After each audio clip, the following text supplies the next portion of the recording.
Welcome back, degenerates. Over the last few years, I've made it clear that I am a Tudor fan. It's not a perfect brand, but for the most part, when they do things right, they really get it right. I've always said that Tudor is as Rolex was, meaning that they've continued the Rolex legacy as a well-made tool watch. Of course, that's a very broad statement and doesn't apply all the time. That's just my perspective based on the experiences I've had with the brand, and anyone else's mileage may vary.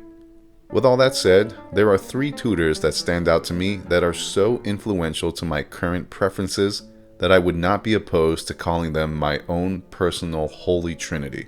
And I'm not saying just within Tudor watches, but for the entire scope of watches, period. Those watches are the Black Bay 79730, the Black Bay 79350, and the Black Bay P01.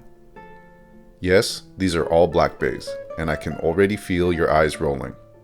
Ugh, more Black Bays. I know, I get it. I'm tired of Black Bays too. But every overplayed thing is overplayed for a reason, and usually that reason is because it's really good. It's not the watch's fault if too many people demand it.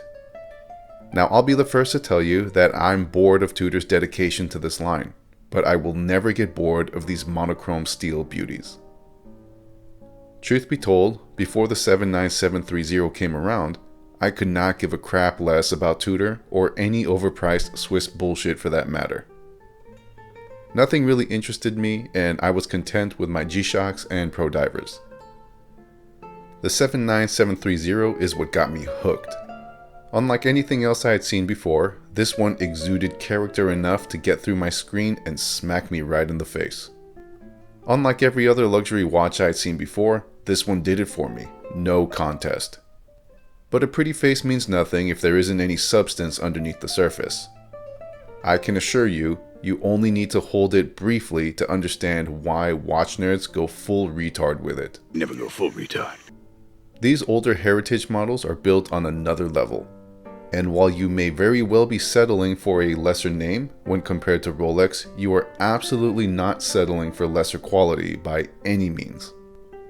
Bezel action and crown action are my immediate litmus test to a watch's build quality, and within the big name brands, Tudor is second to none.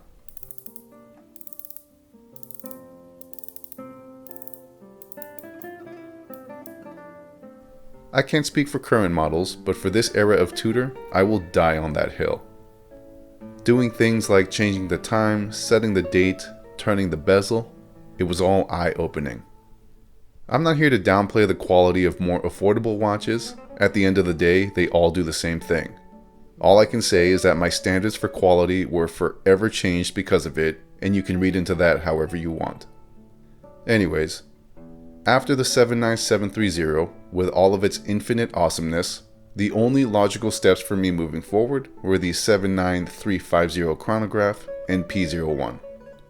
As a wrist incel, I could go on and on about their quality and blah blah blah, but for the sake of brevity, the level of quality I described for the 730 applies for these other watches too.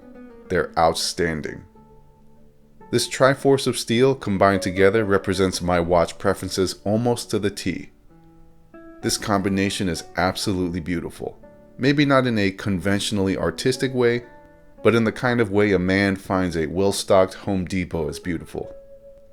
The monochrome steel is timeless, robust, and invokes a feeling of long-lasting reliability.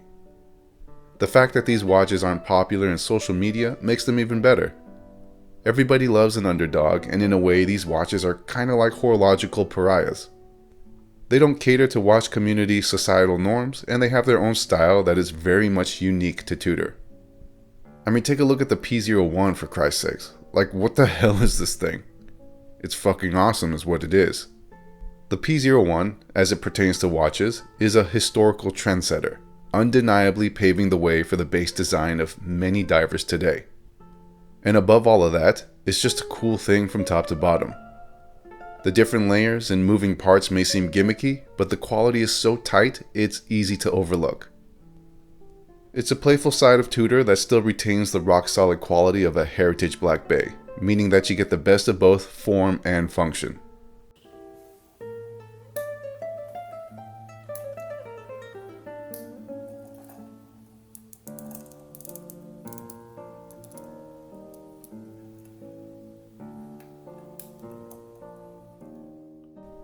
For the chronograph, there's kind of a Steve McQueen aura to it with a touch of refinement that makes it an attractive blend of utility and class. Where the 730 and P01 have a working man's appeal to them, this chronograph summons a more gentlemanly charm. Don't get it twisted, it's still built like a brick shithouse, and the legendary Breitling movement powering it is as strong as the watch looks. Between the three of these watches, I can find watch collecting nirvana. I'm not saying this will apply to all of you, but for me, these are the three that do it. You will rarely, if ever, see these out in the wild, and to that end, I enjoy having what I consider real hidden gems. So while I don't discourage anyone to pursue the shiny new things in 2024, I will definitely encourage anyone and everyone to look at the older stuff, because if you think like me, then you'll find that they just don't make things like they used to. Don't read too deep into that, it's all just for fun. But that's all I got for now. Stay classy, I sure as hell won't.